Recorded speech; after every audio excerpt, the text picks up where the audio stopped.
And we're up. We're back on the bench today. Um, been a while. I'm tired. Bring it up here. See, I can see. What's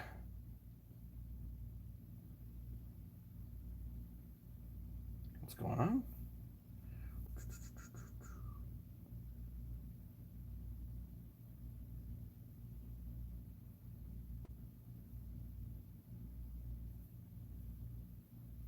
There we go.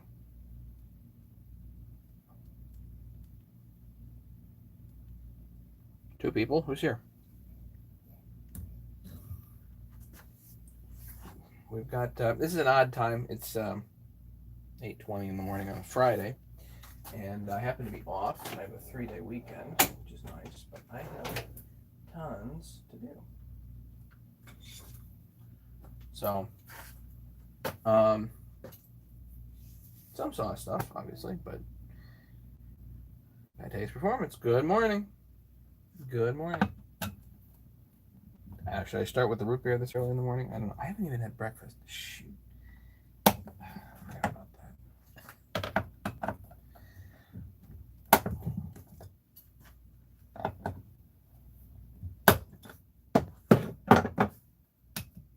that. 7 people here. Who's watching?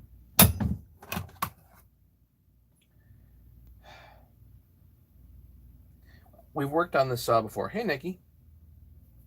Yeah, I know. Start the morning right? We've worked on the saw before, and I remember it being kind of a pain. But apparently there's a gas leak, like the gas tank leaks, and I don't know. We don't know where it's coming from, so I'm just gonna kind of take this apart a bit and see if we can see what's up. Hey, Stanley. Morning. Hey, Craig. What's up? You're working. I'm sorry, Craig. Man, tough.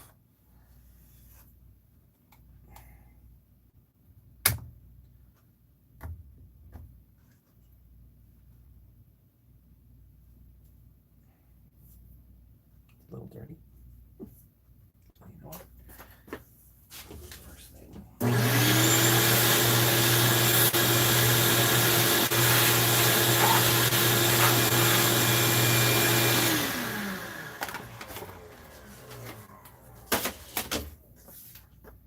Take me with you.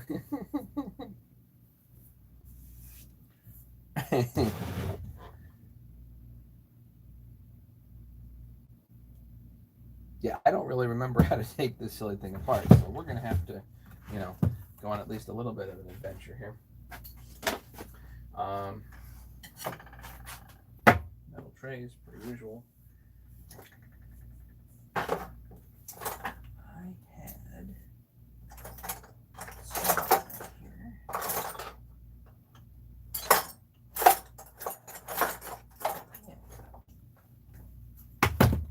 T27 I can stick on my Twerks. Hey, Leonard. Yeah, I'm okay. Tired. Still pissed, but I'm tired. Take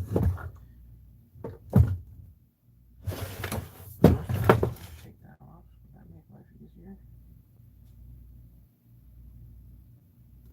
All right, let's take the starter cover off.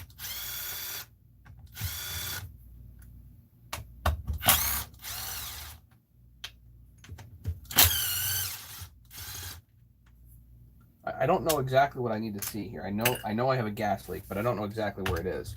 So it could be just something loose. I don't know. I gotta take a few things apart here and look for it.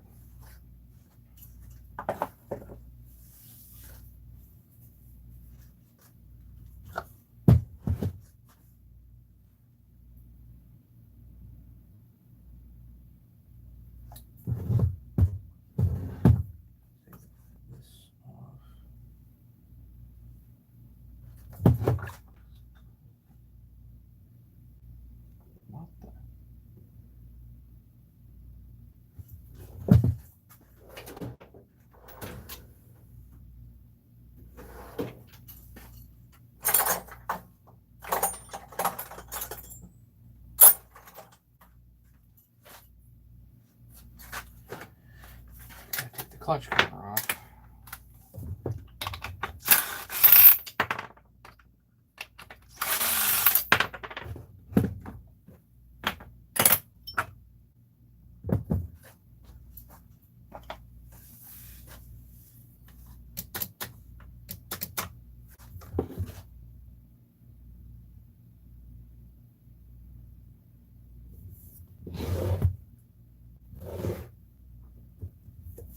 That's loose.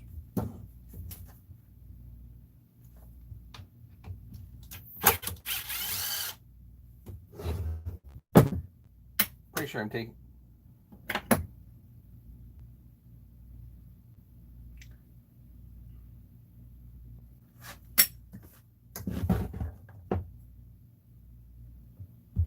Looks like a wood screw.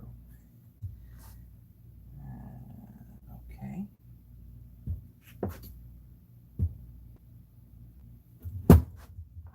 This screw.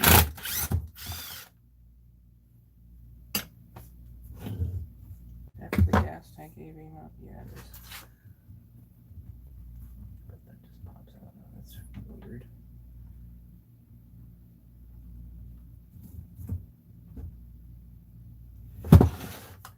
Before we can undo that, let's get the carburetor and stuff off. The AV mount's there, but I need 8mm for that.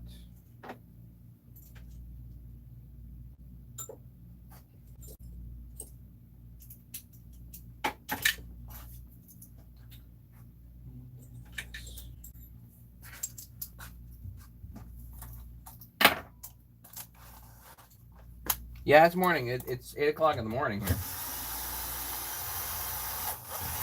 First thing, I'm up on my day off, you know. I have a 3-day weekend.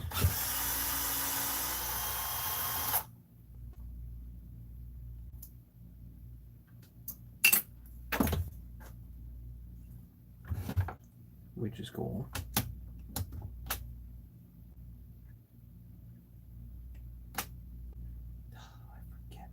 Stuff up there. I used to know. So this pops out of the AV mounts, if I remember right.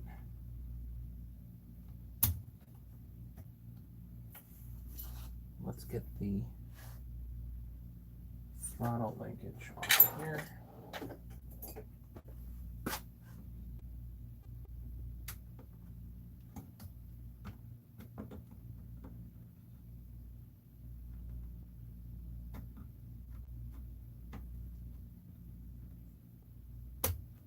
Pops up.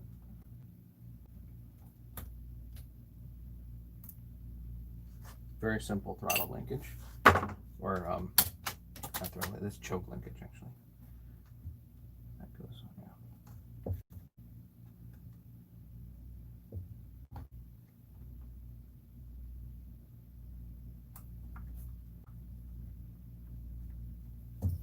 So these AV mounts, I think, if I remember right, are a real pain.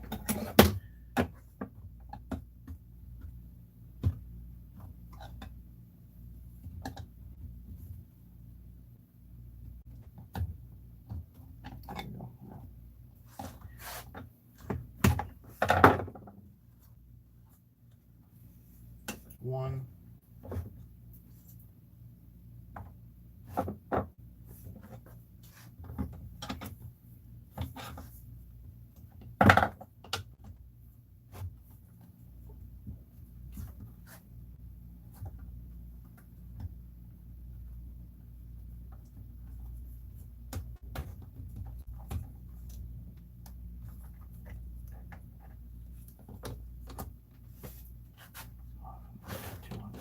Leave that for now.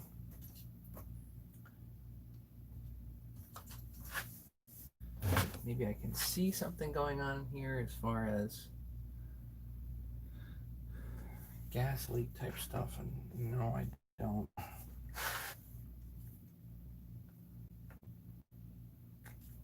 Okay, so hopefully this carburetor comes right off.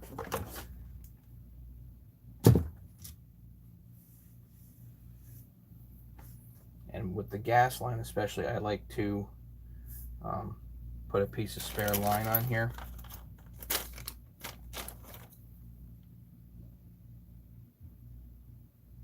harder to get anything in there, you know.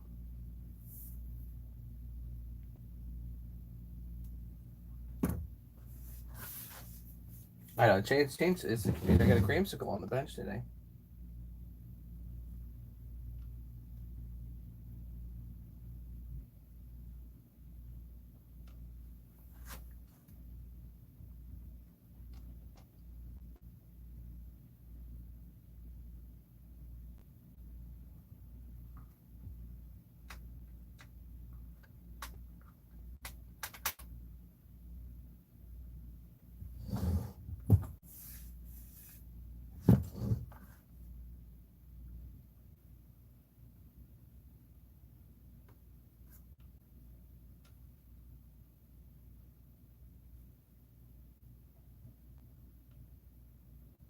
Again, I forget how to take this whole doggone thing apart.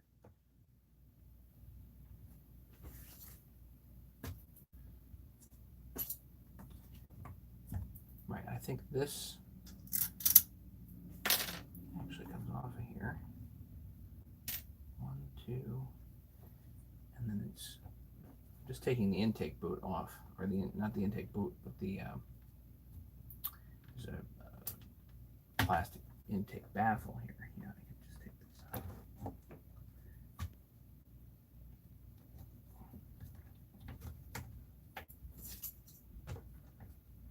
That holds the gas line, and then the throttle here pops out of this plastic baffle piece.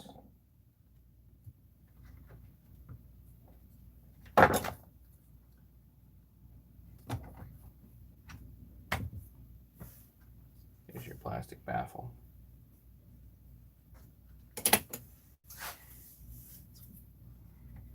Much more complicated than I'd like.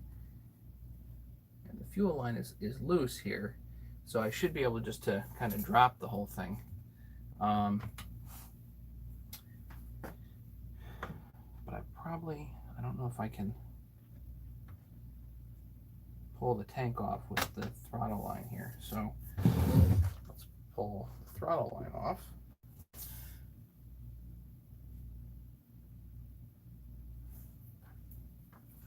I think that just pops off.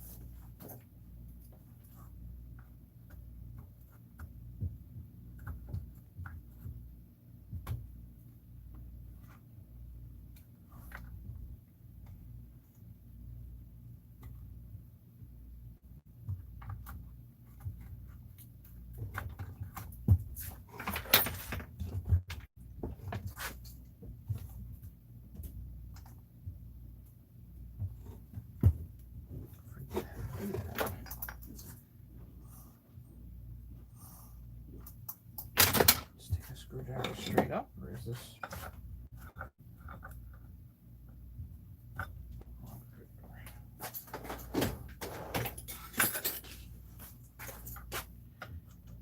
Forget this. Goes straight up. This pops to the side. I think I have to hold these tabs in the middle.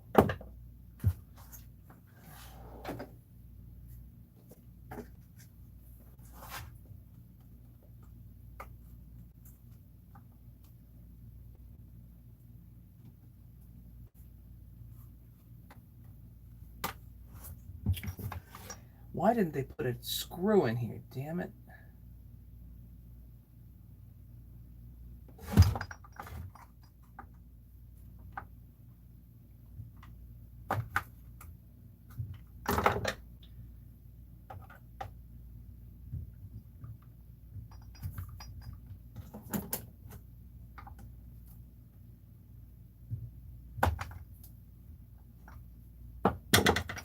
Did anybody know how to do this? Because this is stupid. No, I've not had my coffee. Yeah,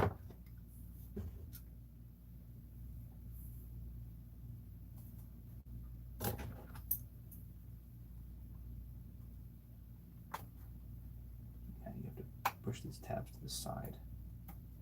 Oh, this is so stupid.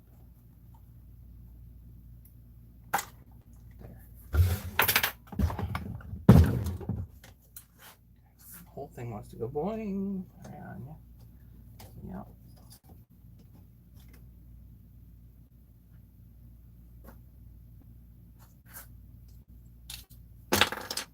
And right about now, you're thinking, you know, will this ever go back together? I don't know.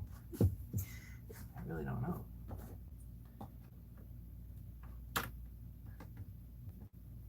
This should just lift out.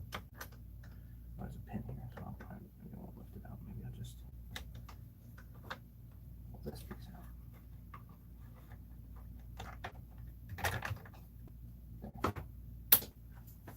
Okay.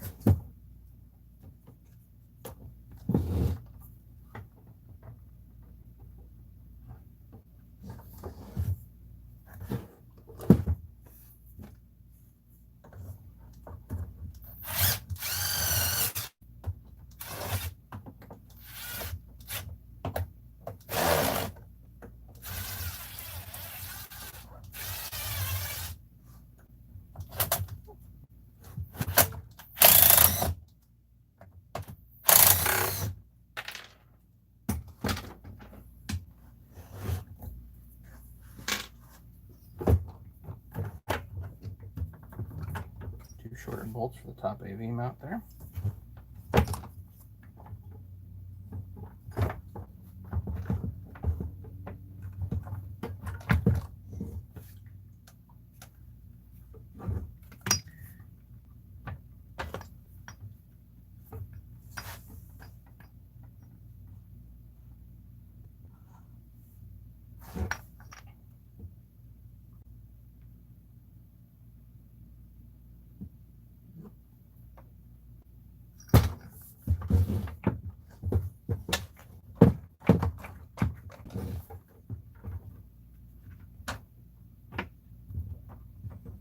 That's loose there.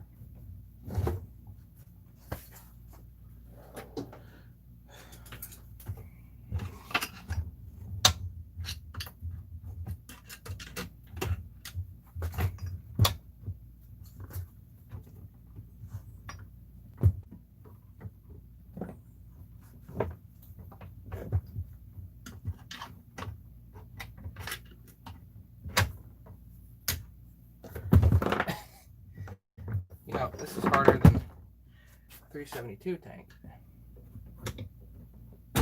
by a lot. I don't understand stuff when it doesn't just literally fall apart.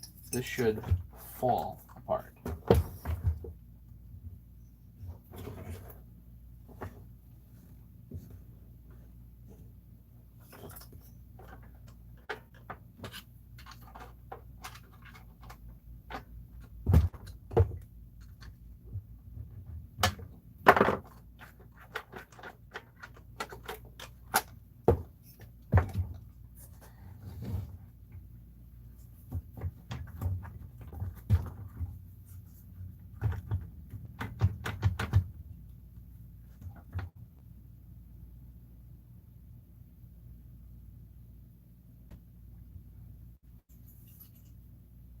I don't want to hear that there's something underneath, like the ignition coil, that's holding this dang thing in.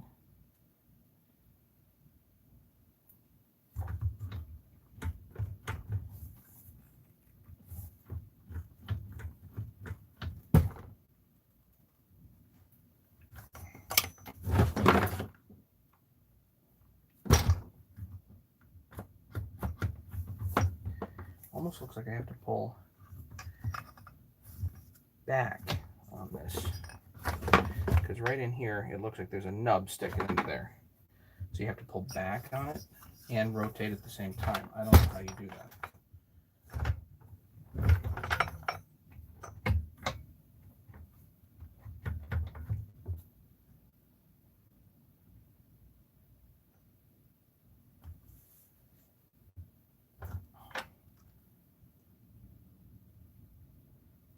Maybe the answer is take just the back half of the tank off. It looks like you can separate it.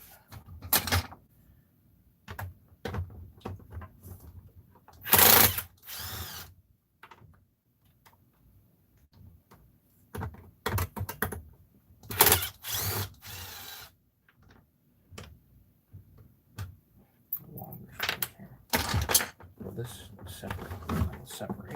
Okay.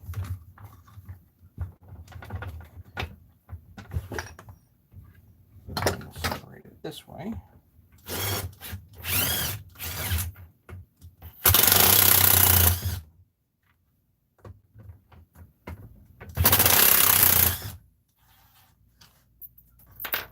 Same side.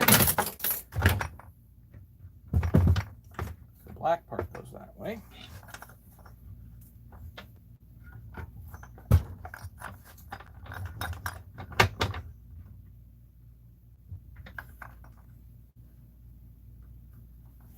The white part of the tank is still having trouble.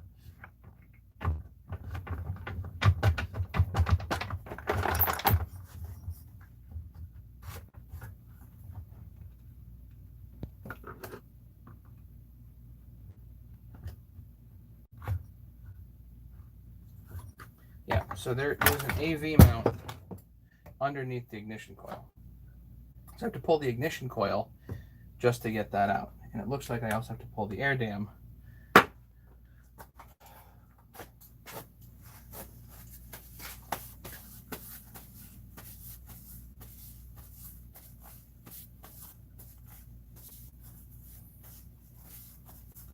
Chance in Alberta. Hey, Nadeeb, what's up?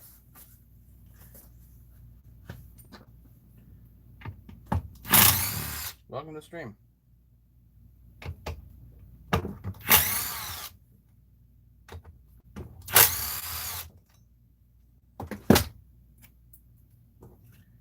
So air dam here, ignition coil.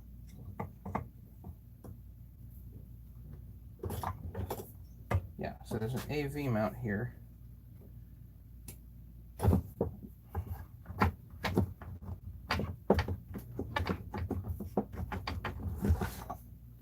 That's not holding it back. What is? Oh my God.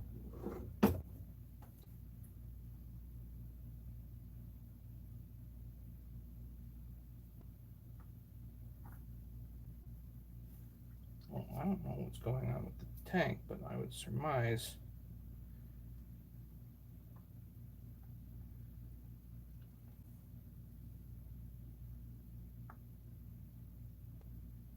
that's probably leaking. Let's see if we can do a pressure test on this. Let's see if we can come up with what exactly is going on. Down there.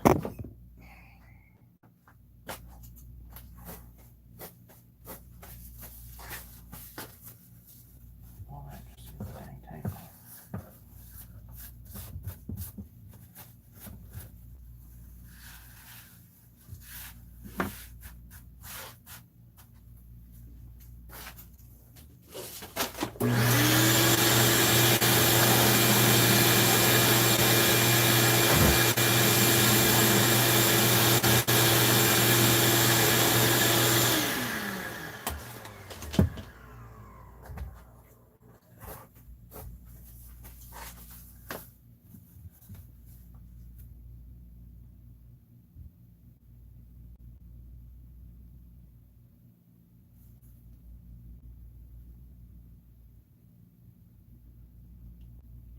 Looks pretty worn to me. I don't know what's going on with it, but it looks worn. Short line. We'll get up and see that.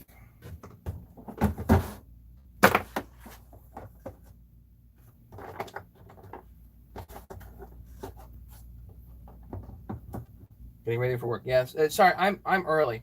Andreas, what's going on? What do I ask where sacks don't want to running fine and functional? When was its last rebuild? When was the last time you put bearings in it, Andreas?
It's leaking from somewhere. So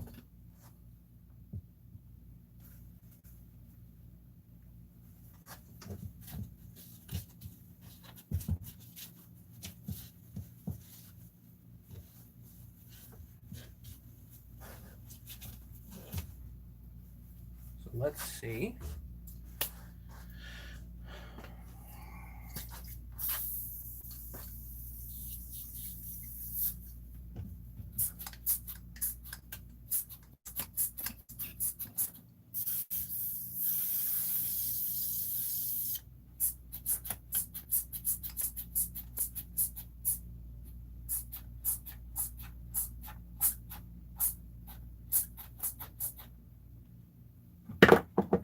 What I might actually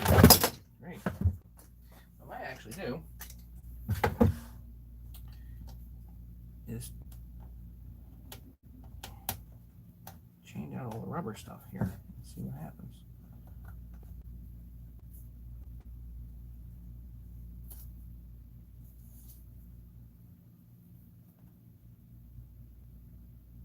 What's going on there?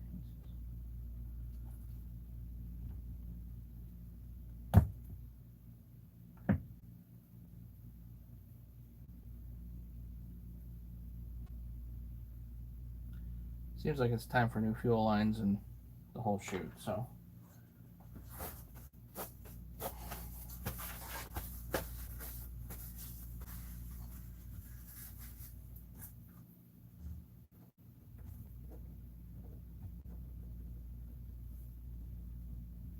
And a new vent.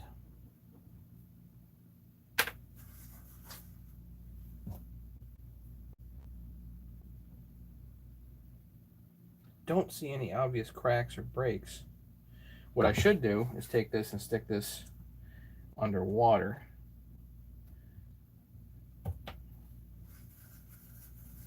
And see exactly where the bubbles are coming from. And or get some Windex. Let me see if I can get some Windex.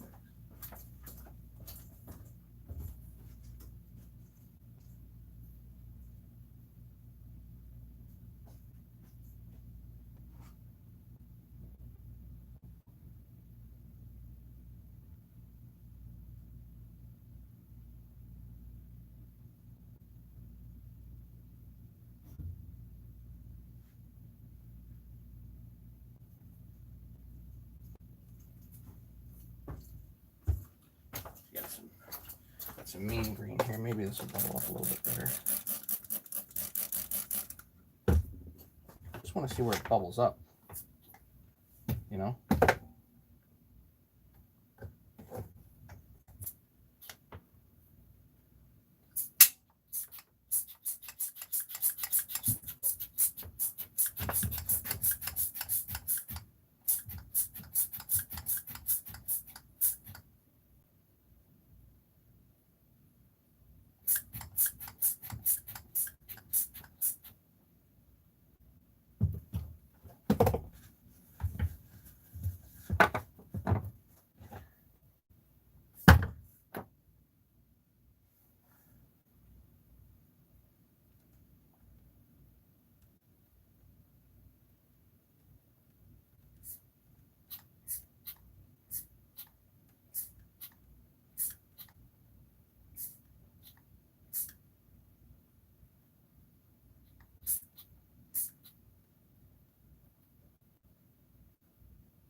Thing is leaking like crazy. I can't figure out where it's coming from though.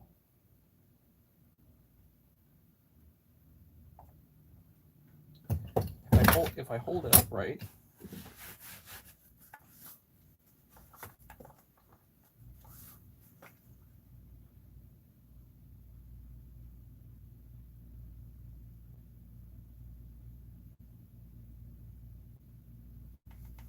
it all of a sudden just starts weeping, but I can't see where it's coming from. Hey, Tom.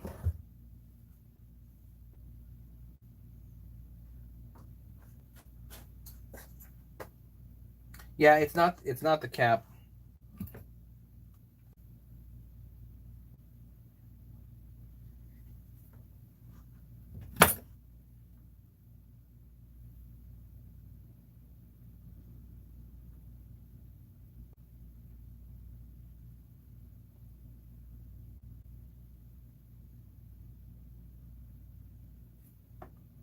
Might be easier just to replace the whole dang tank.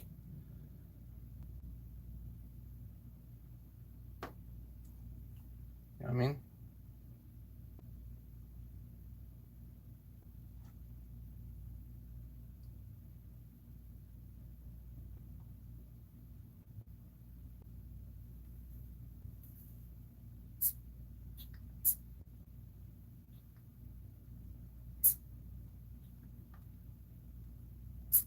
Ah, it's out the seam.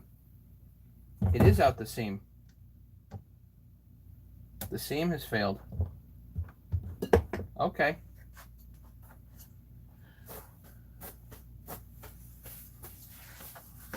The actual seam failed here.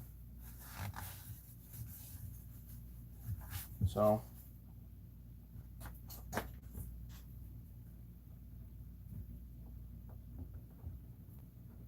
362 gas tank. There you go. I can see it. The seam wants to spread when you put a little pressure on it. So yeah, that's done.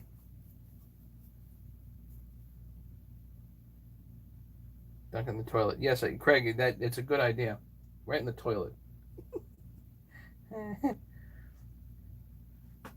No, I've Tom, I've tried to do plastic welds and whatnot. I mean, the guy that owns this is, shall we say, rough on equipment. So, anything but fresh is not going to work.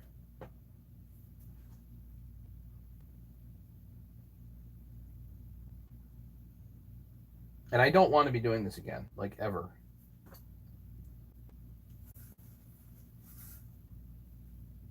And this is also going to take long enough. I have no idea how I'm going to get this back together. Because I just, golly. Great. So.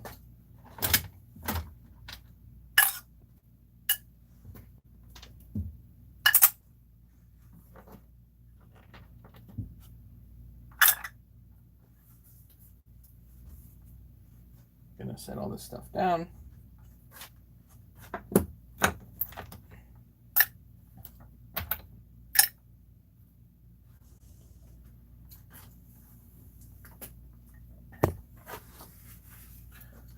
Today I gotta go order stuff from Stihl, I guess. So okay, I figured I'd do this anyway. Do this project because I know that I needed to probably order some stuff for the 660 clone that I'm going to work on here in a minute. Yeah. So all this stuff goes down here for the most part for the moment.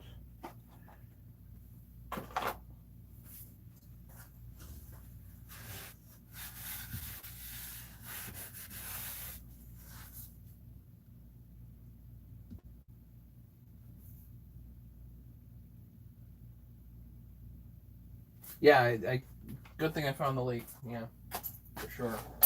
I don't feel comfortable doing a plastic weld on this because yeah, it's just not going to work with this guy.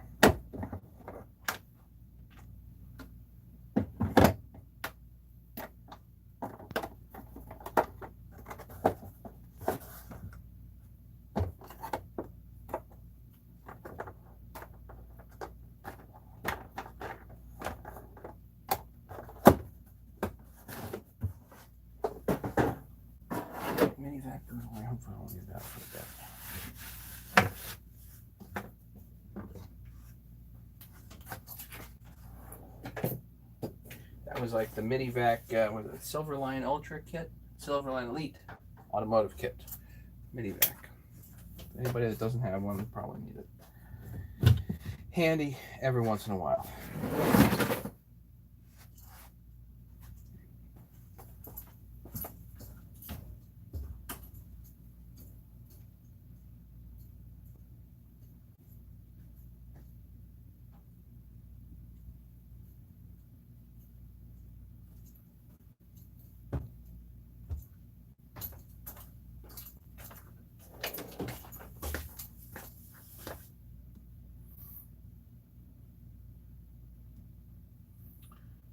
Off to the races here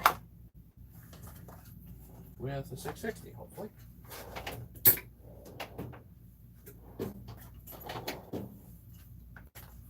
So, as you guys know, or may not know, I had some thieves in my shed, and unfortunately, they got my welders.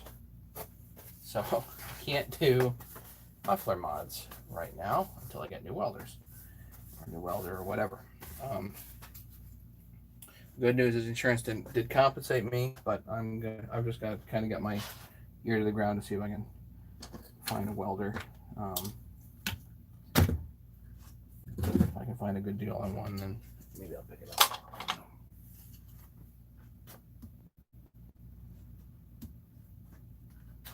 Okay, and it's been a bit of a rough month income-wise. I was in Oklahoma for a bit, and then we had a week of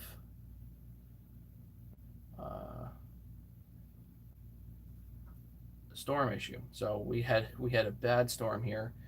We had 46% of the state out at one time of power. So Connecticut was in deep trouble after Isaias. I don't know how to pronounce that properly, but the tropical storm that came through. I mean, it was only like 60-mile-an-hour winds and some gusts a little bit higher, but I mean, it really wasn't, a real hurricane, and we still had a whole lot of trouble. So, not good.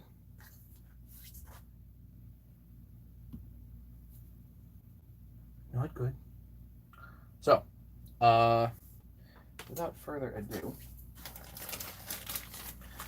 so like I've said before on the 660 stuff, I think Husky bearings are compatible. So let's see if I can put my money where my mouth is at this point. Let's see if we can go that direction.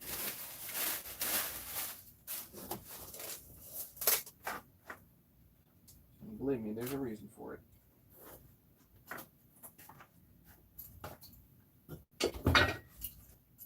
Alright, let's get the 660 stuff out.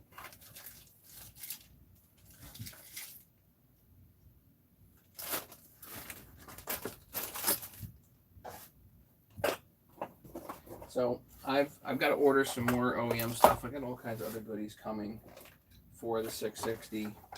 I want to make it pretty nice, kind of like right off the bat. So I've got other OEM stuff and aftermarket stuff and whatever coming.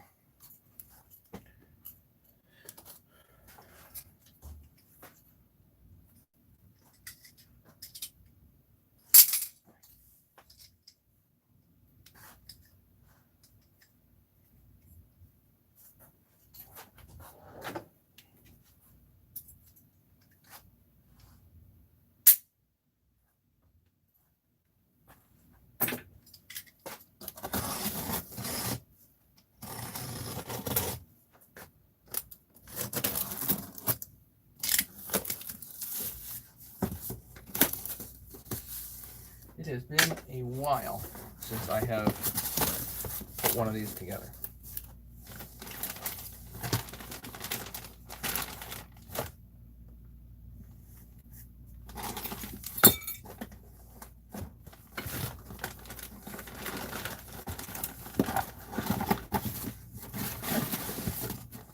Here's what we need. Crankcase.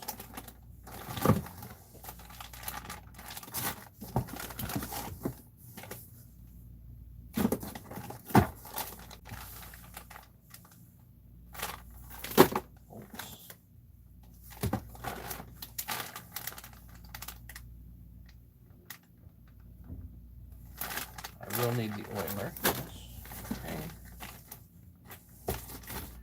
Because you need to use the oiler as a guide and stop.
All right.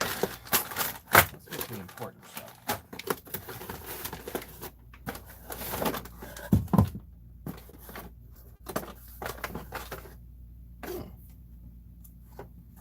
That's nice. They weren't giving this before, which is actually part of the reason I bought the highway kit.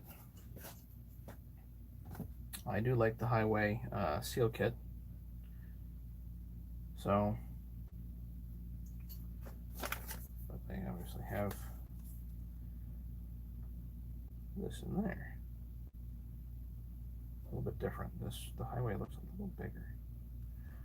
Whatever. Okay. Off to the side for the moment.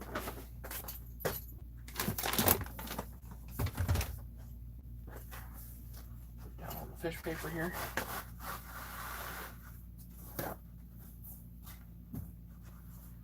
So clean surface to work on.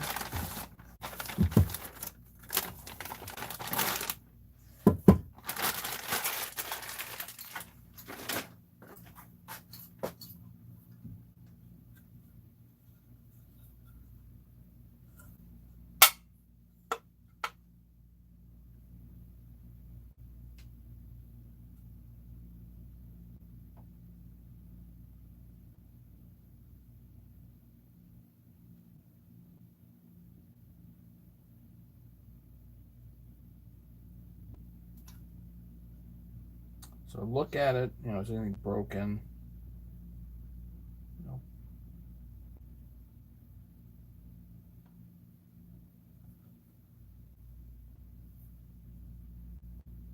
Don't know who came up with this design, but okay.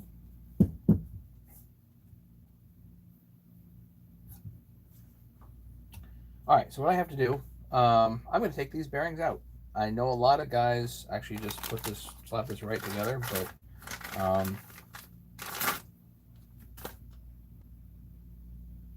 it's nice and lubed and fresh looking from the factory. That's cool.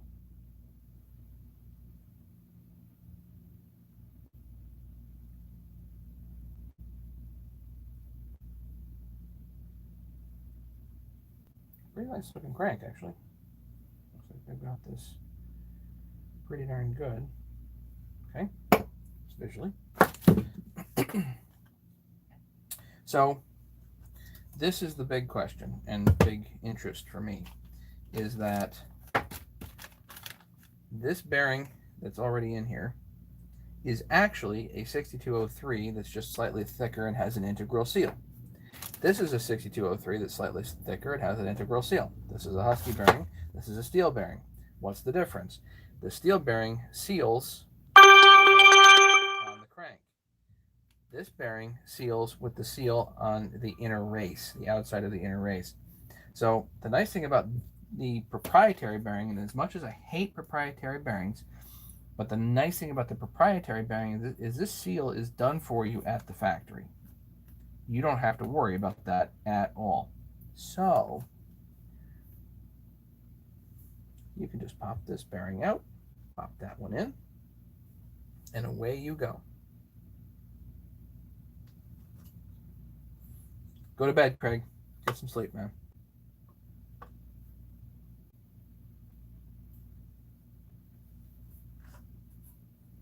So, let's do measurements here. So, having to do with centering the crank.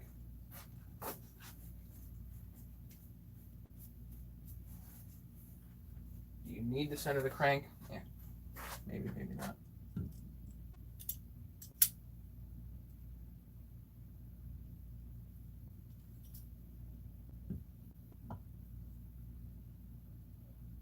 I measured some thousands, not meters.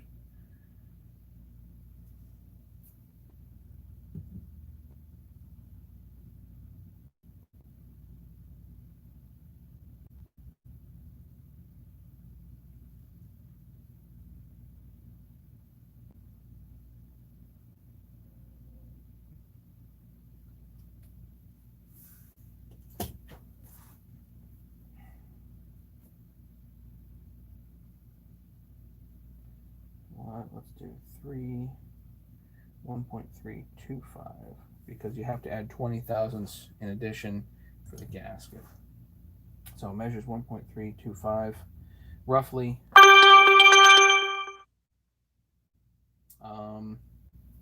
Then you take the crank.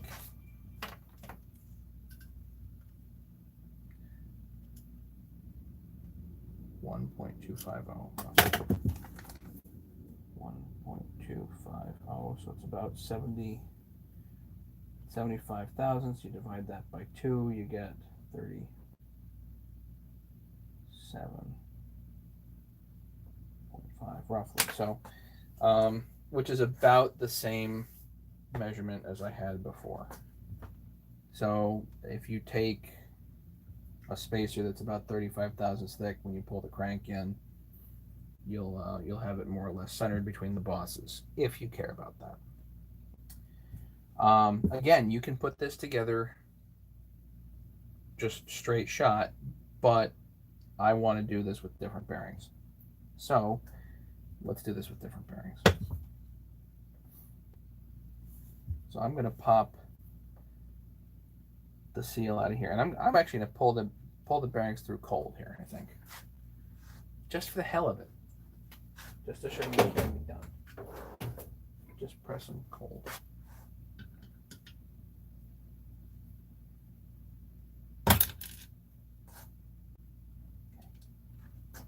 So factory seals, I always pop these out no matter what. I'm just not super duper keen on the factory seals. This one you won't have to pop out because we're just going to pull the bearing right into the crankcase. You can do it with heat too. So let's see.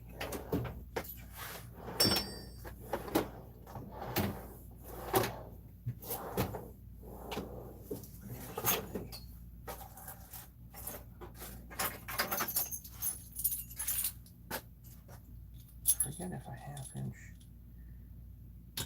nut fits here, does it? Yes, it does.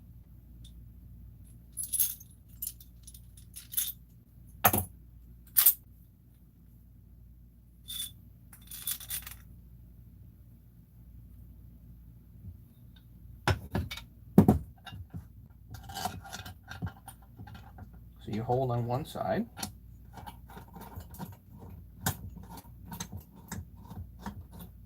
All you gotta do is heat this up if you want to do this with heat. No hard feelings if you don't.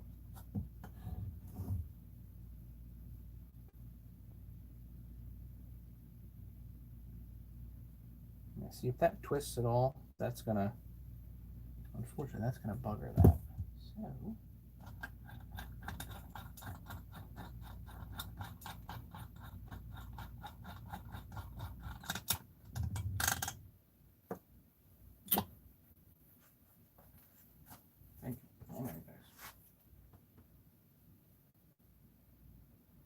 on the Huskies, it's bigger.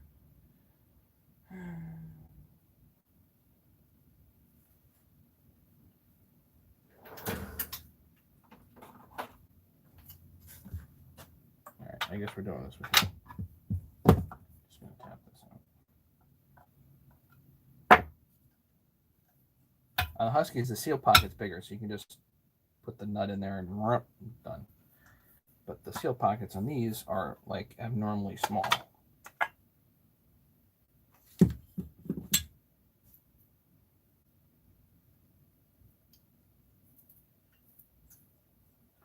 So we'll heat it up and tap it out. No worries. These pins.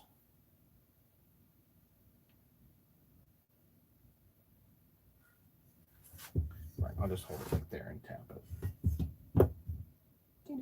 Good. Just like that. Got it. Okay.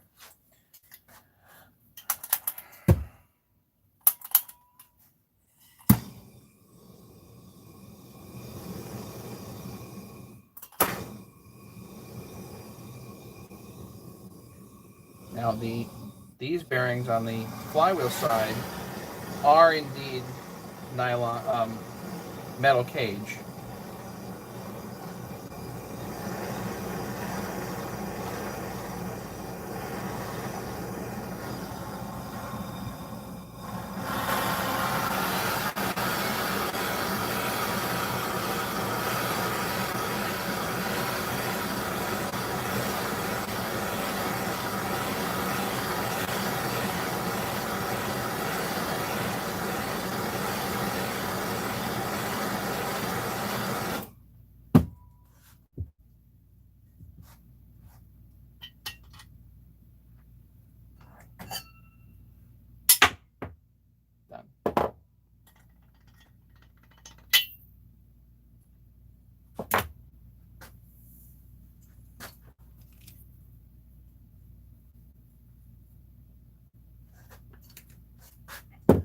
fast.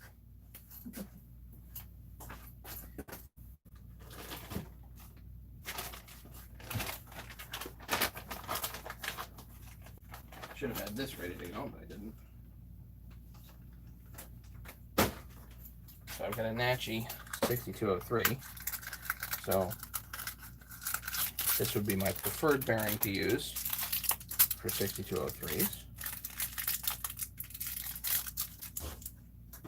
Just don't trust Chinese ones that are pre-installed, you know what I mean? Again, there are plenty of guys that have done it with the pre-installed bearings.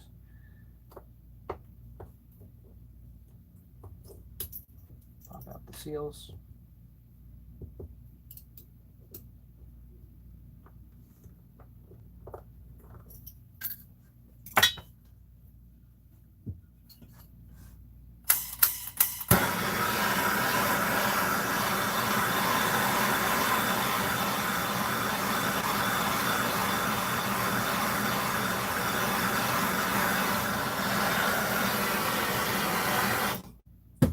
Hot. Hot. Woo.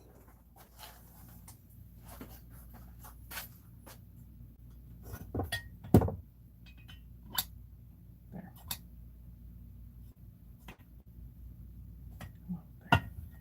I accidentally touched the other bearing. Woo. That was cooking. Okay. There's your Nachi. Perfect. I like to do these cold because I don't like the heat. But whatever. Now this is nylon cage.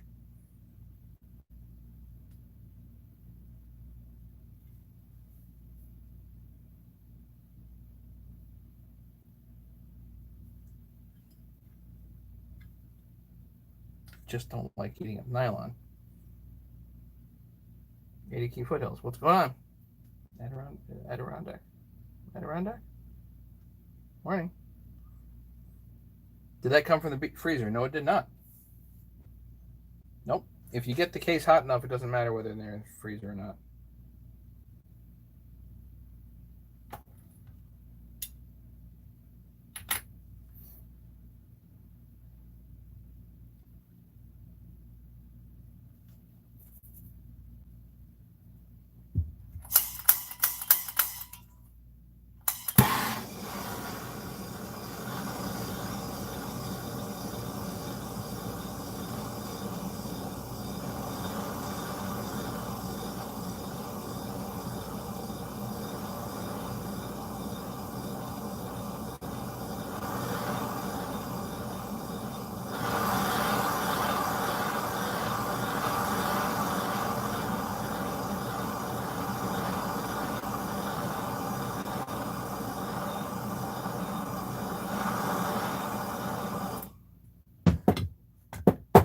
Sometimes you just kind of tap it and it'll go on its own.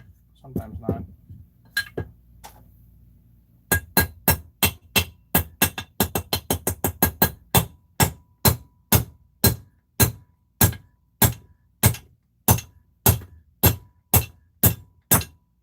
Done.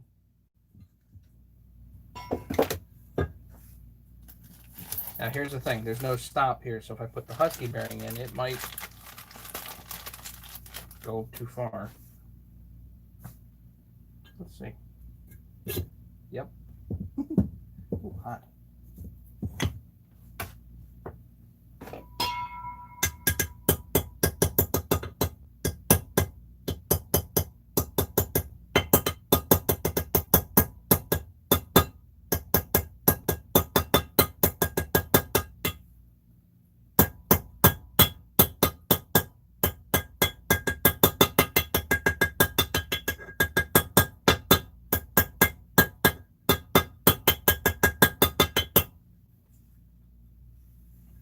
Doesn't matter because I can just use this to pull that right back.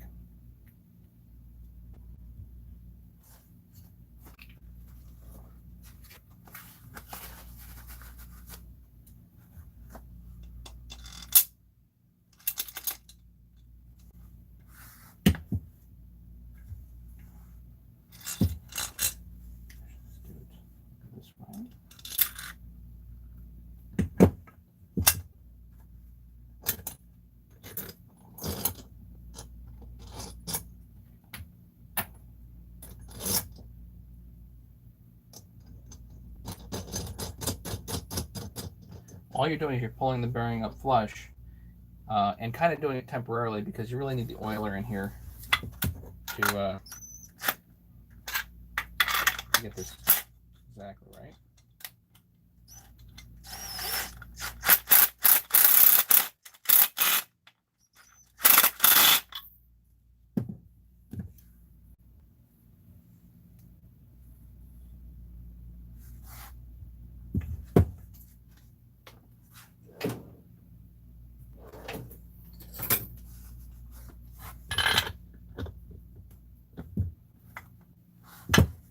Nice thing about half-inch threaded rod.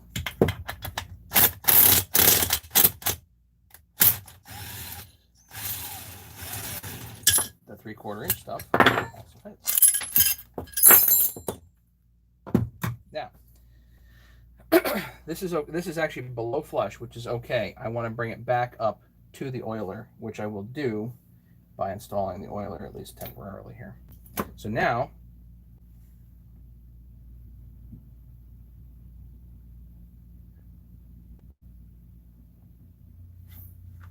there's your Husky bearing installed in a Stihl.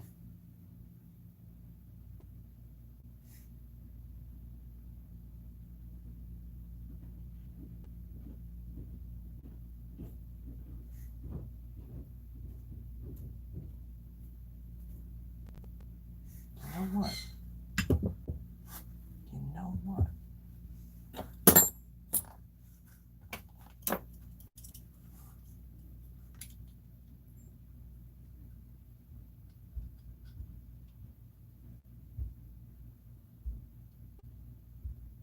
14 millimeters on the Stihl bearing, 12 millimeters on the 6203.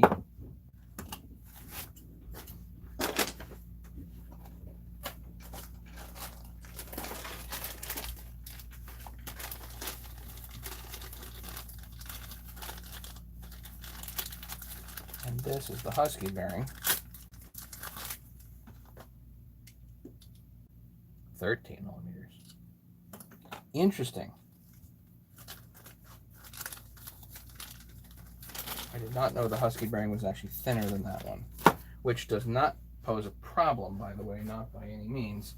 It actually means it fits better in here.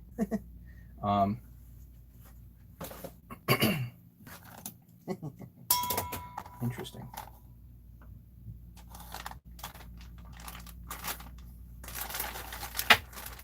Here's the oiler. Here's the oiler.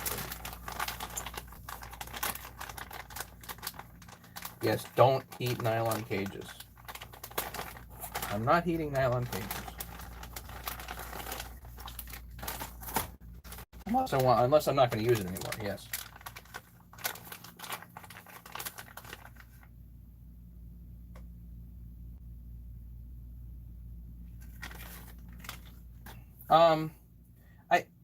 I don't heat these, Tom. I don't heat these up to actually like the recommended temperature. I think Husky actually has a recommended temperature of like 400 degrees Fahrenheit or something like that. Something really kind of cuckoo, and I just don't think that it really needs it, you know.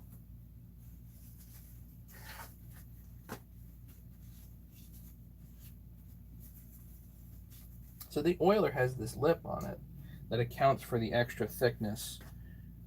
It's still hot. It's still hot. Extra thickness on the bearing. But you really don't even need it. If you've got, I can pull this bearing in so it sits flush against the oiler. Can do that. But I don't even necessarily need to do that. The oiler's not going anywhere. You know? The screws hold it aligned.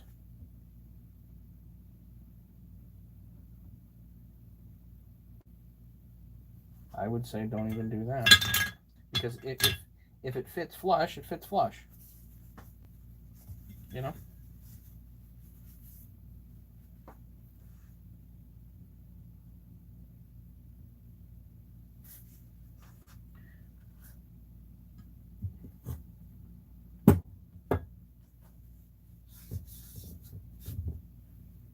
Beauty. It's flush on this side and it's flush on that side. Perfect.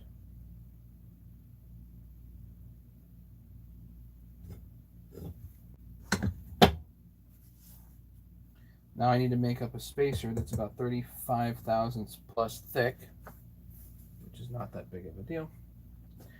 And then we can pull the crank into this, but then I also need to get some bolts here.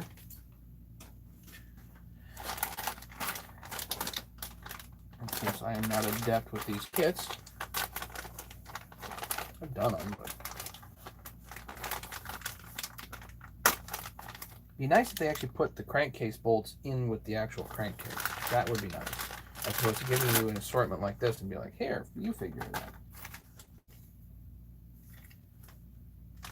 The starter cover, the studs.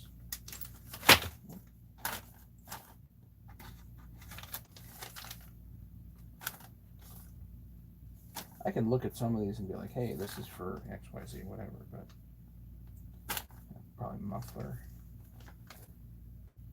That could be crankcase bolts. That's cylinder bolts. Okay. So when using this bearing, I don't even I think this is a little uncharted territory. It's not that it hasn't been done before, but I really don't think I need to pull the bearing up against the oiler here if we use that bearing. How's that for interesting?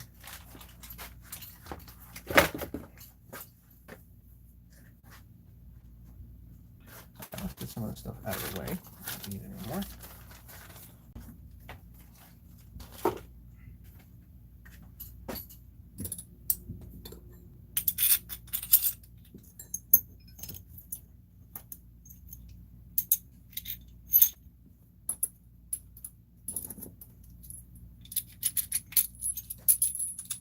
In case anybody's wondering about crank tools, I do have them in stock. I'm actually running a tad low. I've got another order into the machinist already, which is incredible. I have tons of sleeves now, but I'm getting low on rods.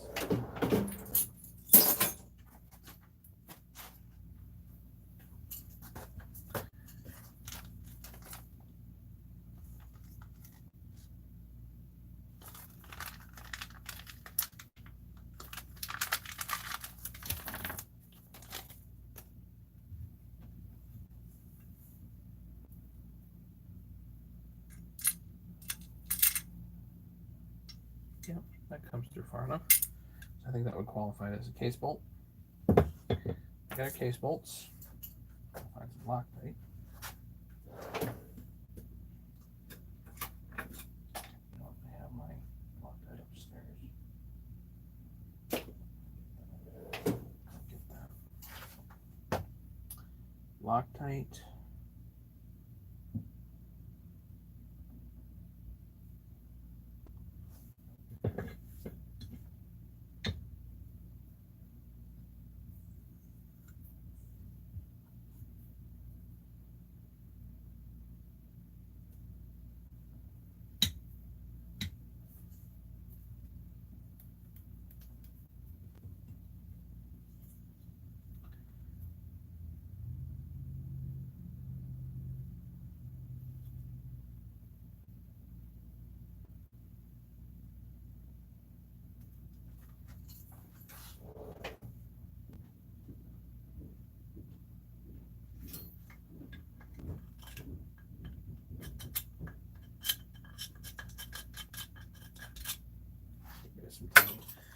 Didn't have little burrs or anything. Get rid of them. Don't need them. Looks pretty good though. Pretty good. Okay.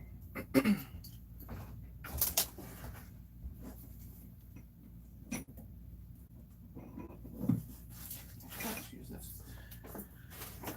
So this is a 660 rod that I make for putting crankcases together. For those that don't know, I do sell these. And just to illustrate,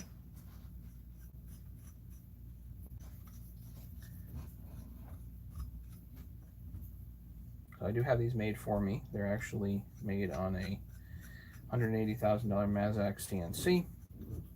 It's just threaded rod, but the ends are specially threaded for these specific threads.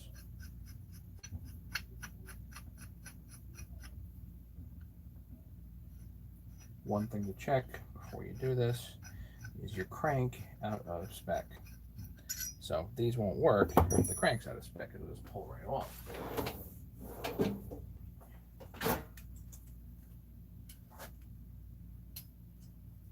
So this should be 11.8 or 11.9. If it's 11.6, it's too small.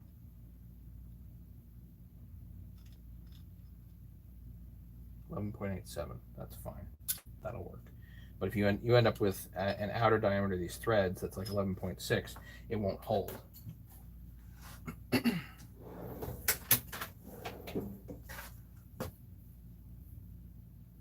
already has a little bit of lube on it anyway, which is nice. Let's do a little bit of degreaser on these surfaces.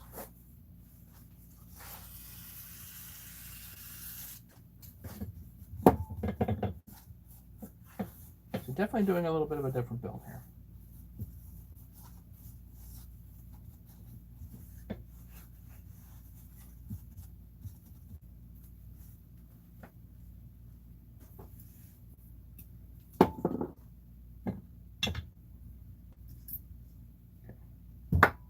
Need a 35,000th shim right there. And the easiest way to do that is probably to take a business card of some kind.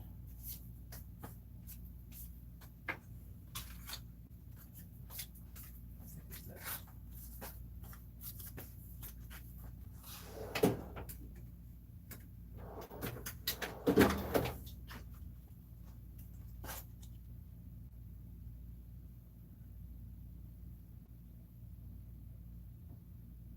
About 20 thousandths thick.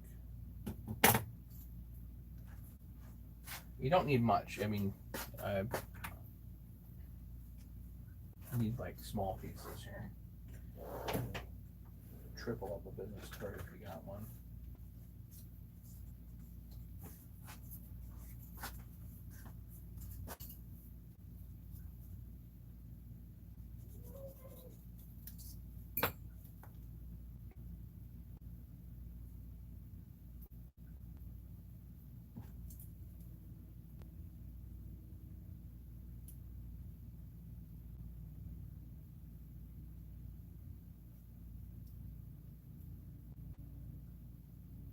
That squeezes down pretty good. Just about right.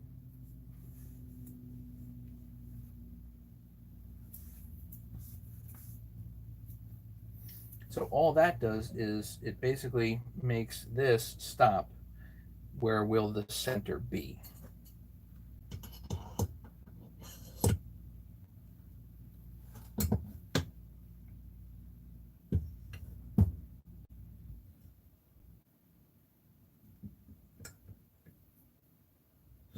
As I'm pulling this in, I can, make sure that that's exactly the right spot. Okay, so your threaded rod goes on.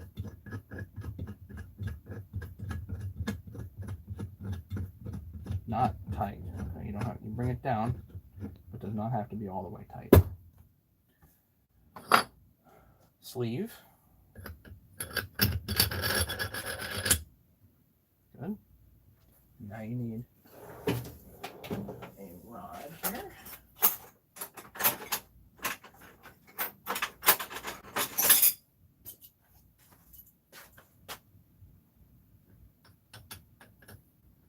This is just a handle. This helps. That's all of this does. All the way in and back it off a couple of turns.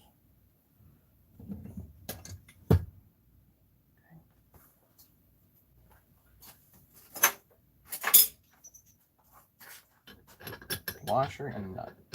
Okay.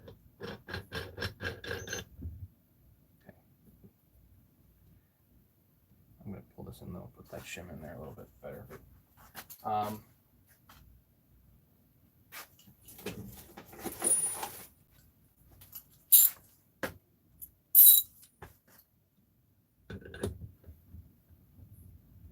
and turn it down.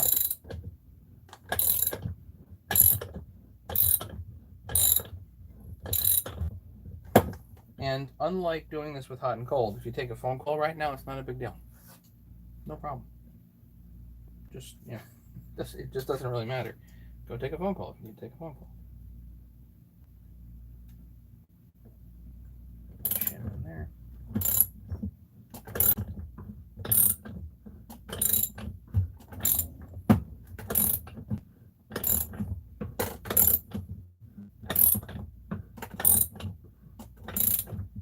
It's literally this easy. Got my left hand free because of the handle. You get your left hand free. And this hand, use a ratchet. Don't use an open-end wrench. That's terrible. Use a ratchet.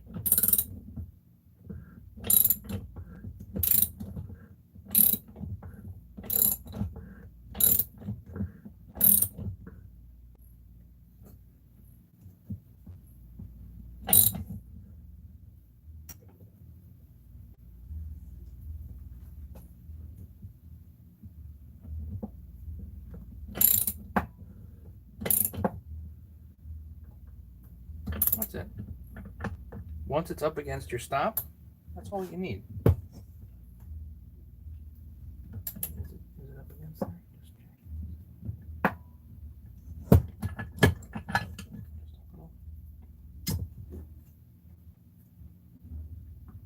Yep, that's all you need. Now you back it off.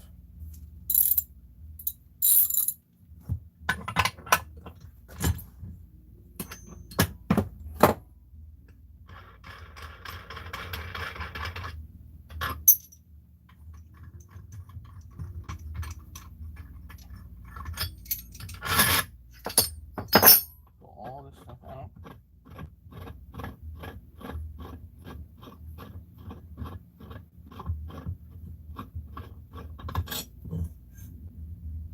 Now you got your crank installed on that side. No muss, no fuss, nothing. So now it's on the shim. Just get rid of the shim. Perfect.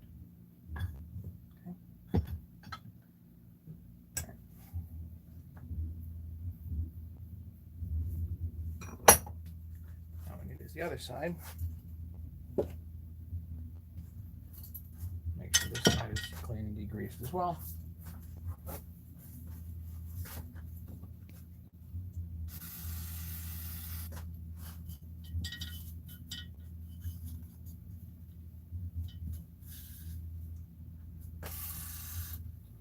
You can clean these, you can deburr, you can do, I mean, just go crazy, whatever you want to do here.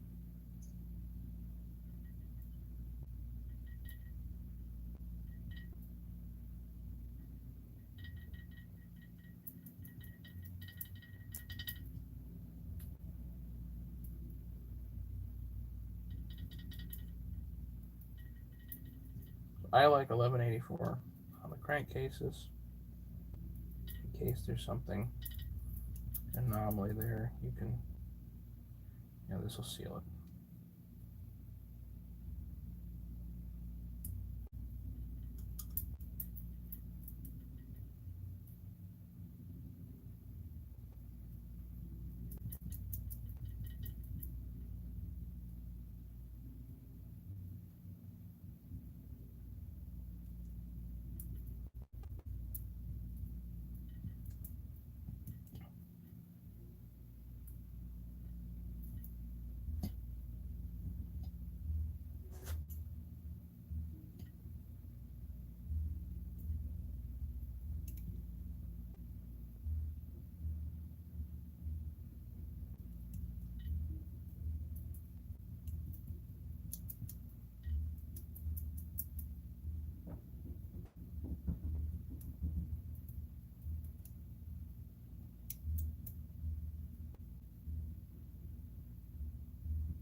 don't need it down there because you're not sealing anything.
Should do.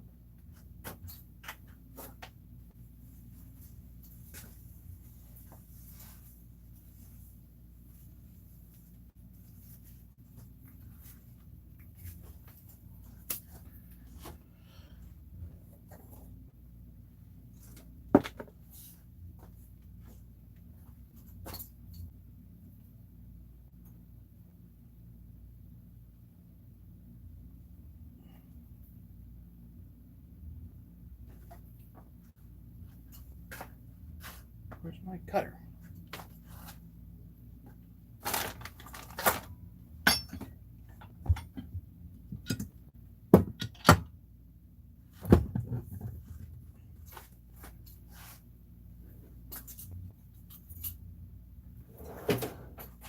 Where'd my cutter go? Oh, come on.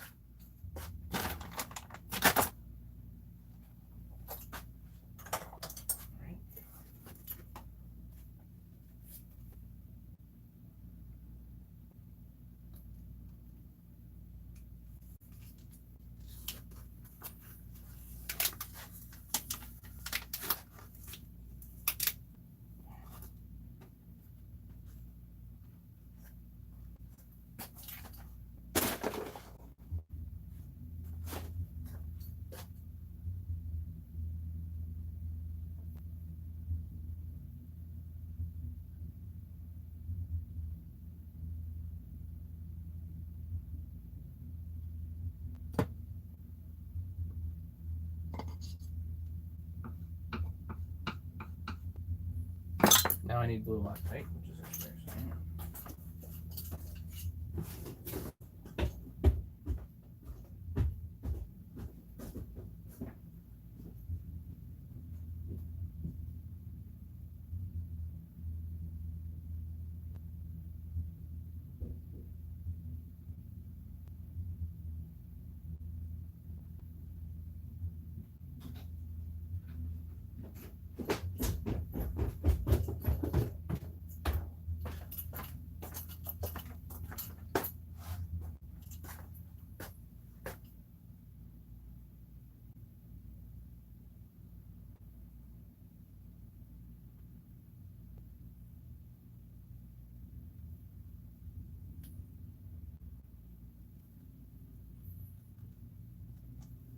One, 2, 3, 4, 5, 6. Okay. This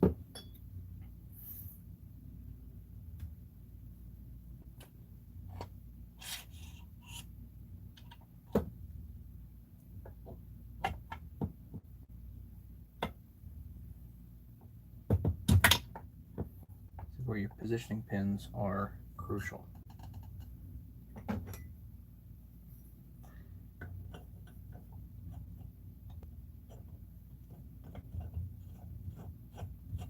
Same deal. Rod on, down gentle.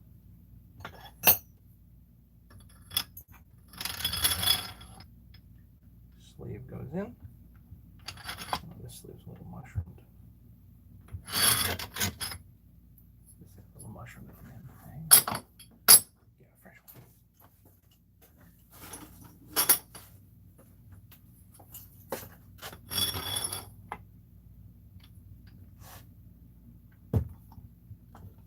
we go. That goes in.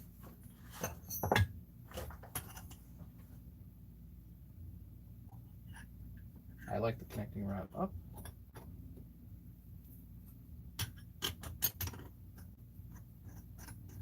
Handle on. Back off. Good.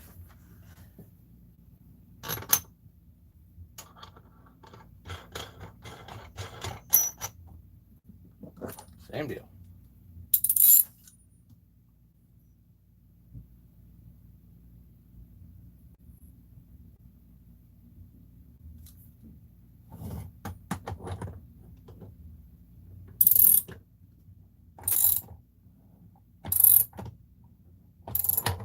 Going to start to pull in. Got to make sure the positioning pins are in.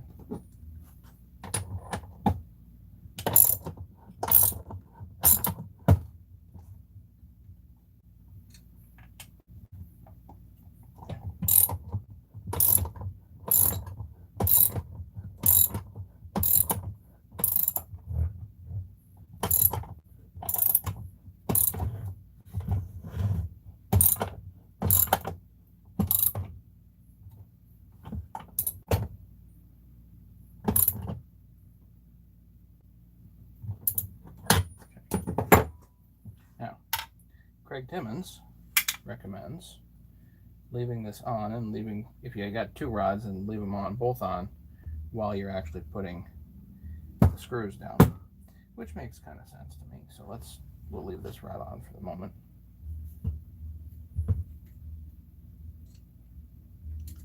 And put our crankcase bolts in.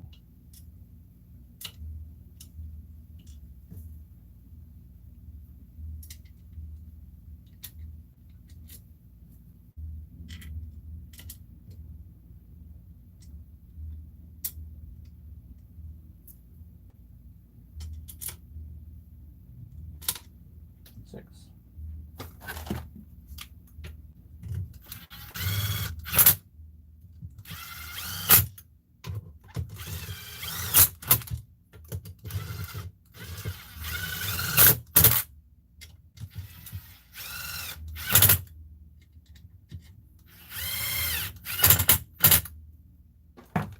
Okay.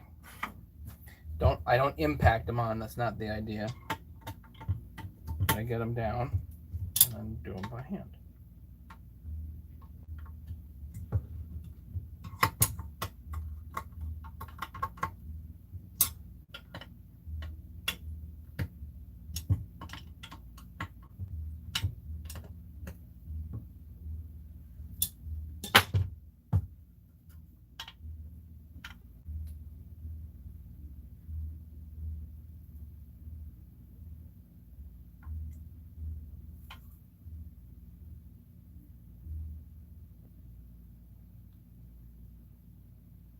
Just look and make sure everything's in alignment, you're not missing something, or there's not a piece of paper or whatever between the cases, or something stupid like an oil line. I've had that.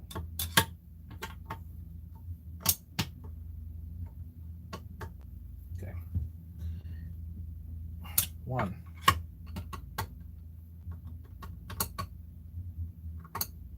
Come on.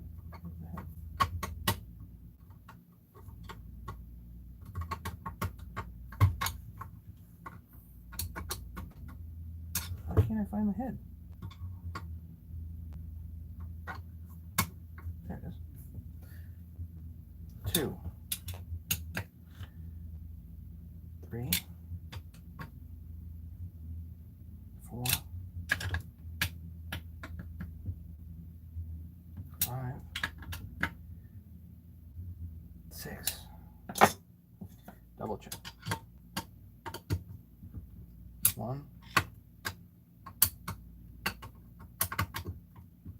2, 3,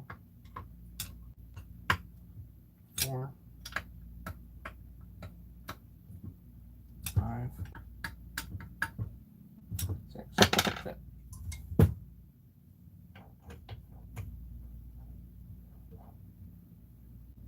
As the crank looks centered. That's pretty darn centered. Looks good, nothing rubbing. I'm just going to pull this whole thing out here. Oh, nope, I forgot something.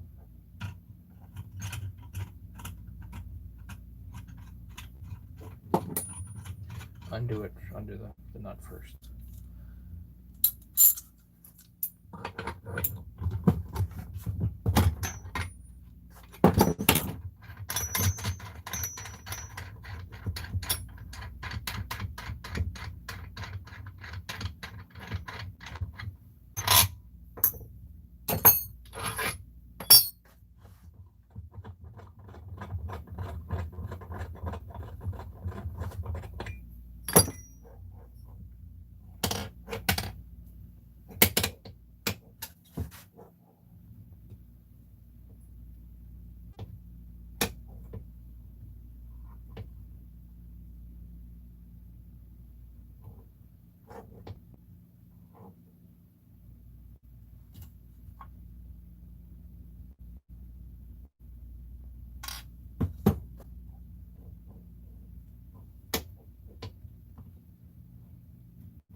Spin it around, make sure it's good.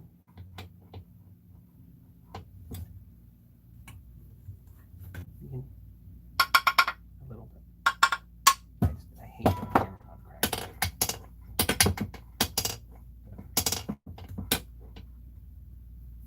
Hey, Mark. Mason should be coming by with your saw this afternoon. And then I'll get it packed up and sent to you. It was supposed to come by last weekend. Didn't happen.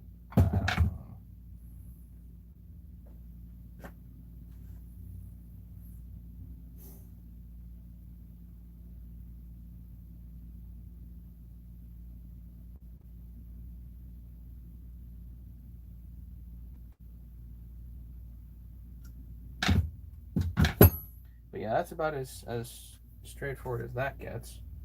Yeah.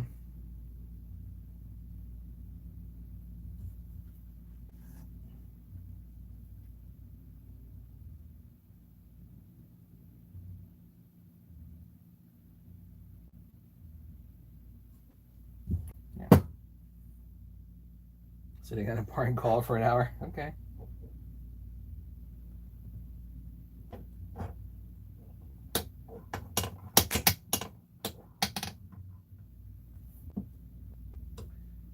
I need to find my cutter.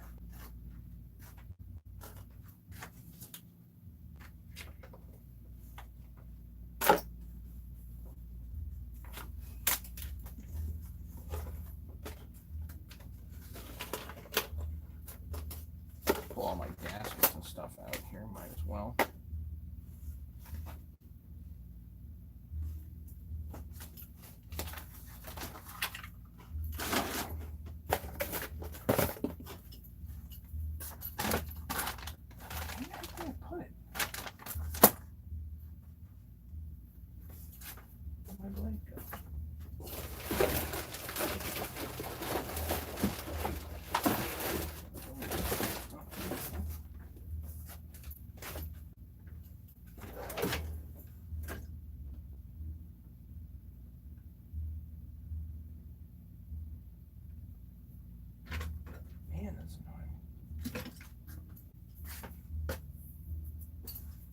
Take a blade, you do tabs here.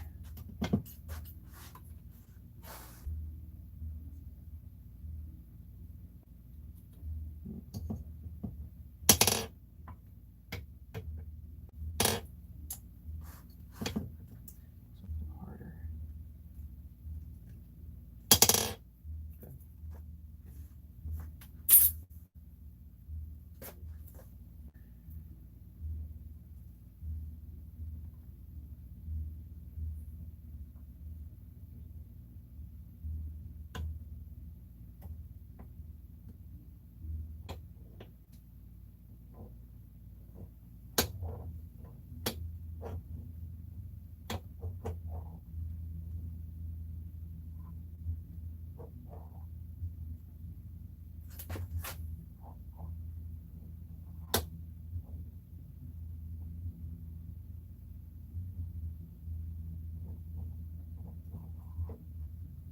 Good.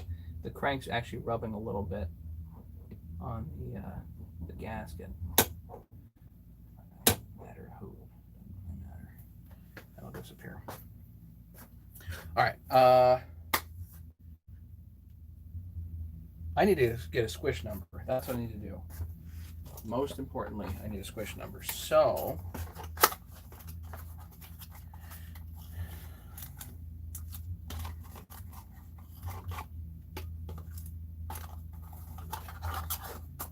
I need to send the cylinder head out to Rattler.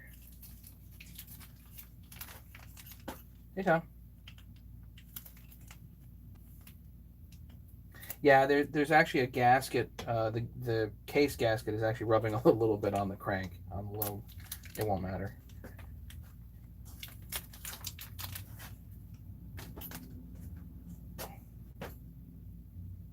I need a piston pin bearing.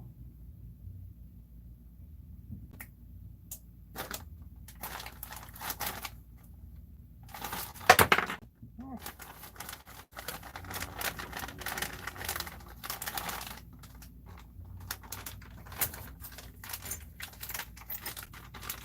I think I had one.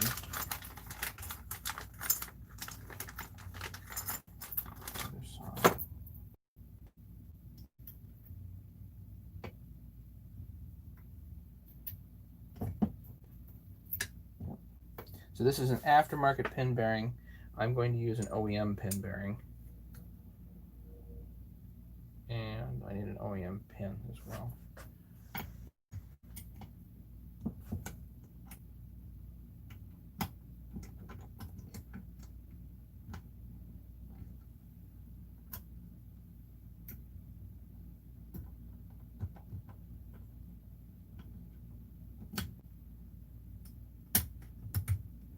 There we go.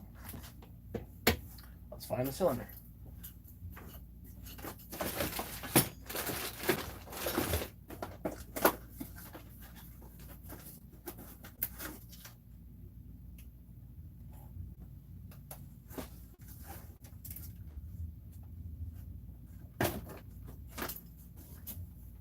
The idea is I'm going to send this head probably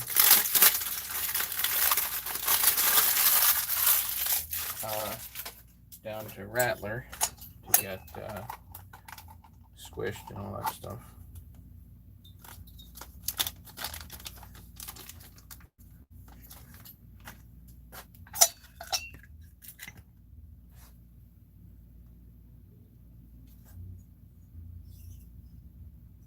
Yeah, that's cockeyed and whatnot.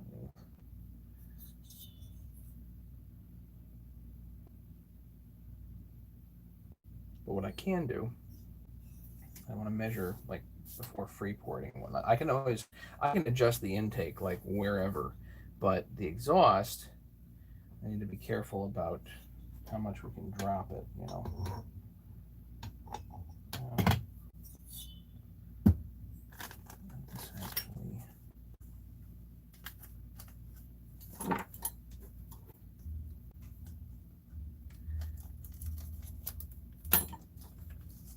I'll use this gasket for now. It'll be close enough.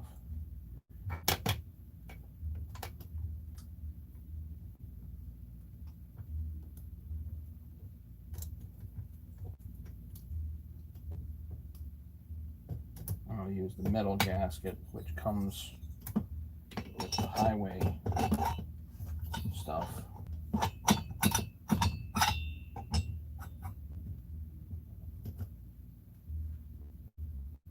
Right, I got it.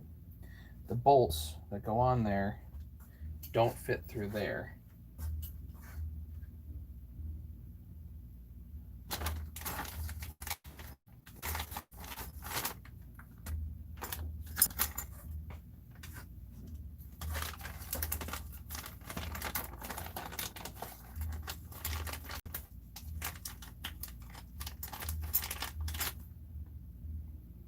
Spark plug. I'm not gonna, no, I use it as a spare plug, but I'm not gonna use it. And the decompression valves I throw right in the garbage.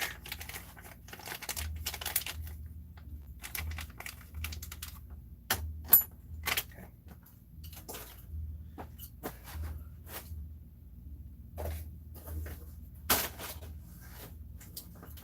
I'm looking for head bolts, right?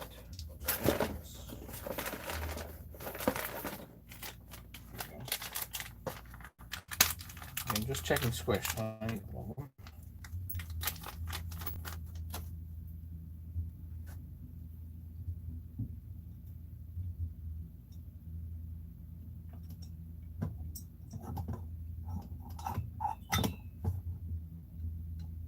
See, I don't know.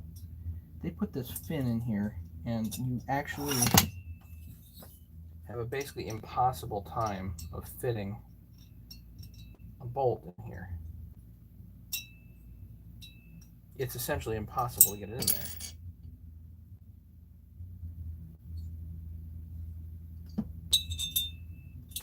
See, you can't put it down the top. You can get the bolt in this way. Which means I'm breaking out the grinder. Again. Right in here.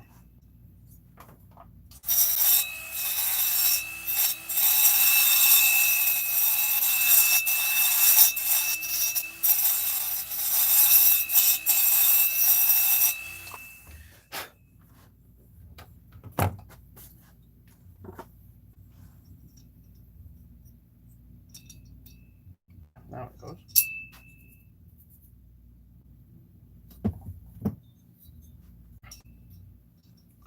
So we're just doing Squish. I can just check two corners basically.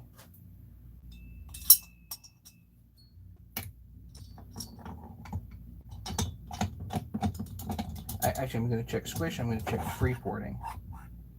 That's what we got to check.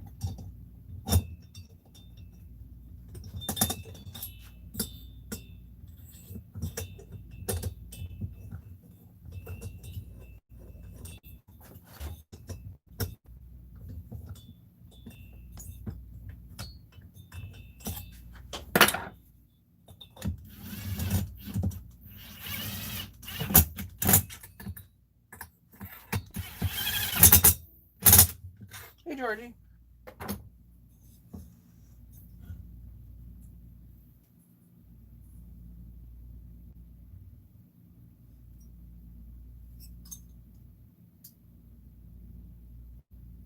I'm looking also, if I'm going to drop this, like this head is going to interfere with all kinds of stuff.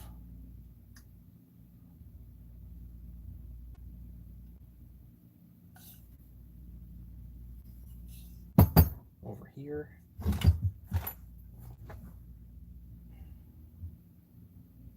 It's almost touching now.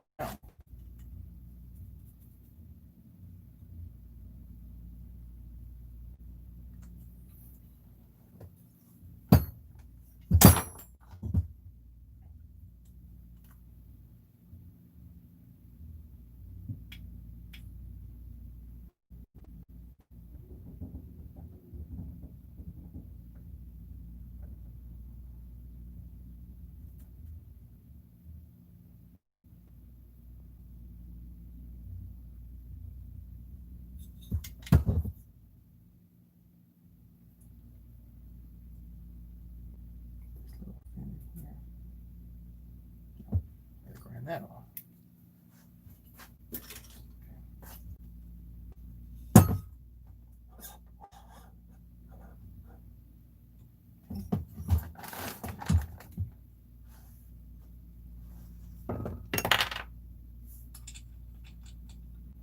M10 nut here I can use just to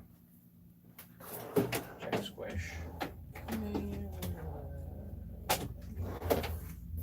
Solder here.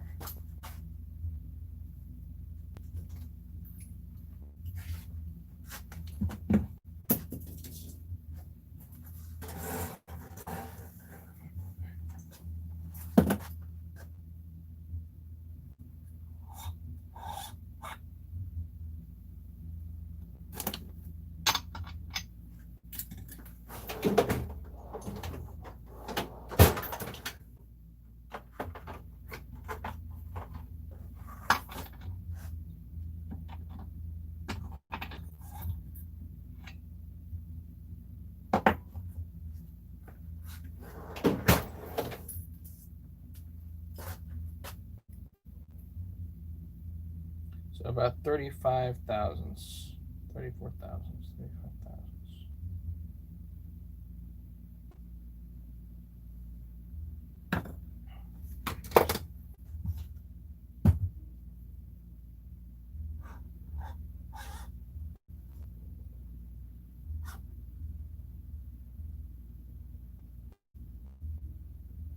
And now what I have to do, it's not free porting right now, but I can take and make a little mark. So bring the piston, what's visually top dead center, and make a mark on the very bottom of the piston, the raised blade. And then we take the head off, you can actually see how much room you have as far as free port room goes. Because if you drop the head, you know, X number of thousandths, whatever, then you may run into free porting. You don't necessarily want to do that.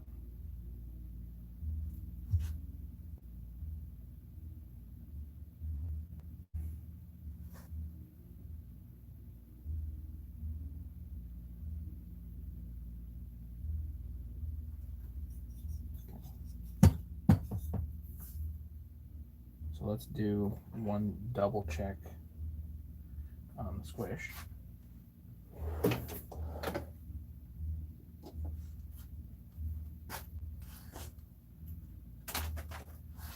This is going off to get machined. We want to do it so it's just right. The other side here.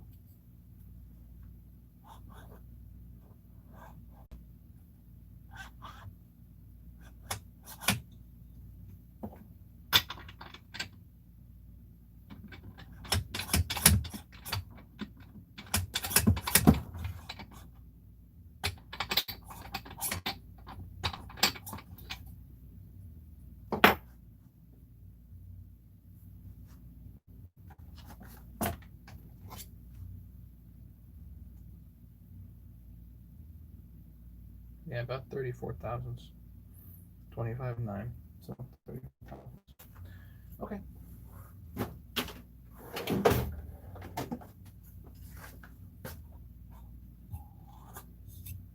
Now I've got a squish number. Actually, I'm just going to leave that there for the moment. Let's pull the head off and look at the free porting, or how much we have before free porting.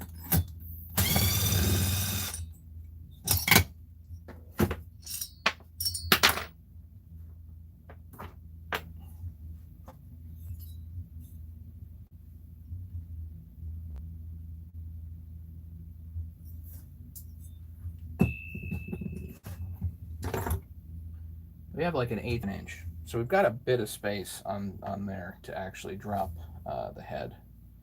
So an 1/8 inch would be like 125 thousandths. It's probably at least close to 100,000. Let's see.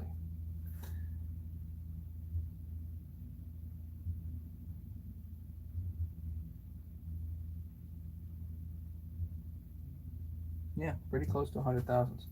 So there's room there before free porting, which is great. So now I can send this down to Rattler and tell him, okay, my squish was 34 thousandths. Can you take 35 thousandths out of the band, and then whatever else? So you're going to increase the squish. So if the squish is 34 thousandths, let's call it 35 for argument's sake. You're going to take, let's say, 35 out the band also. So you want to take and machine the squish band up there down, which means you're actually increasing squish, which means you're lowering compression. Then the squish will be with a gasket about, actually we measure that too. Your squish will be about 70 thousandths then, and then so you want to take 50 thousandths off the base, so you're going to lower the head by 50 thousandths, and then you get a 20 thousandth squish. So you're back to 20 thousandths. Okay.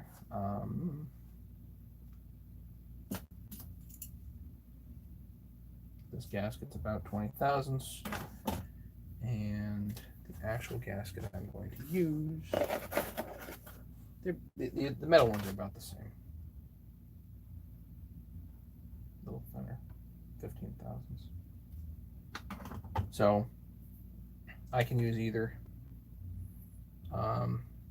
Maybe I'll tell Rattler to be a little bit on the conservative side.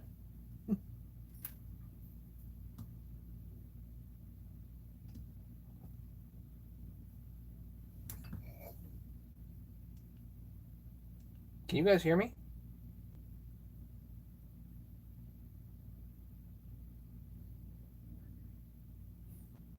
Oh, okay. I do have audio. I wasn't sure. Sorry. Okay. So I think that's actually it for today until I get that head back. I need to make a list of stuff to get from the Stihl dealer.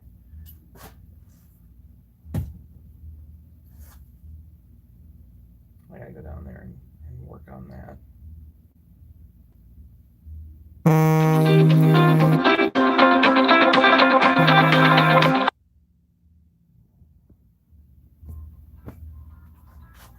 So what else? Hey Pat, how you doing?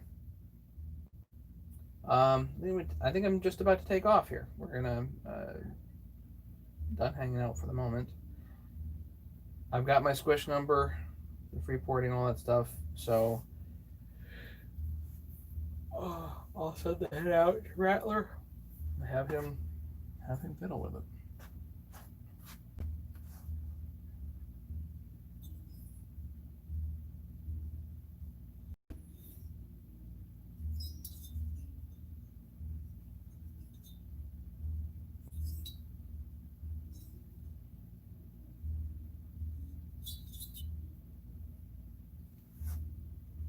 Questions, comments, anything, guys? What a job.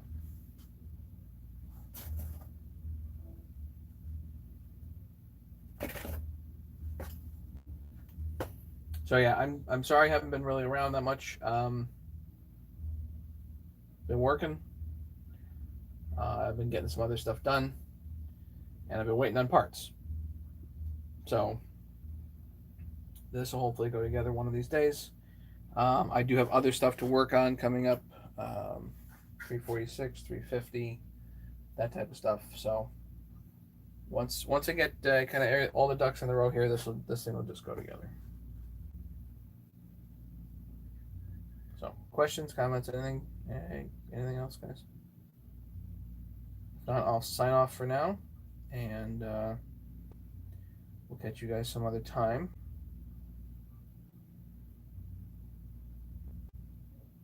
And say thank you very much. All right, I'm out. Hope you guys enjoyed this. This is going to be a nice solid build. Take care, guys. Later.